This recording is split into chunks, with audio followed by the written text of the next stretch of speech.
Сен қазақсың. Қазақ деген ел бөлек. Қазақ салған соқпақ бөлек, жол бөлек.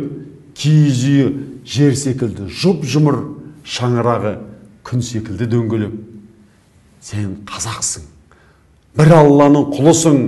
Адамға адам құл болғаны құрысын. Жойқын соғыс зұлматтардан жойылмай қалған ұлтсың, қаһармансың, ұлысың. Сен қазақсың. Ұлы дала тұғыры, күмбір-күмбір күрескерлік құмыры, тірескеннің дірілдеткен тізесін, тұлпарының тұяғының дүбірі. Сен қазақсың. Алғызбайтын барыссың, ар-ожданның асқағысың, намыссың.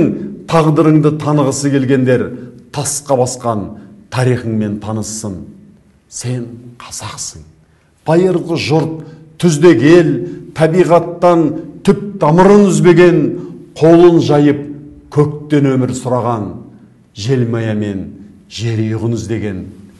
Сен қазақсың. Қазынасы нәсіп құт, қазақ болу ғаламатқа ғашықтық. Жерің, тауың, суың сұлу соншалық, көрген көзден кететіндей жасытқып.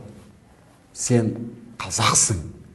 Отаншылсың, тектісің, досыңа адал, дұшпаныңа кектісің. Бұл далаға мұрагерлік, иелік бабалардан ұламанат деп түсін. Сен қазақсың. Рухы еркін, өзі еркін, мұз болғақсың, сорғалаған сөз еркін. Қайталанбас күйшісің сен құялған, домбыраның өзегіне өзертін. Сен қазақсың. Қазақ едің туғанда, онда дүние тағылымнан үлгі алда. Ата жұрттан, ана тілден айрылма. Төбеңде күн, төменде жер тұрғанда.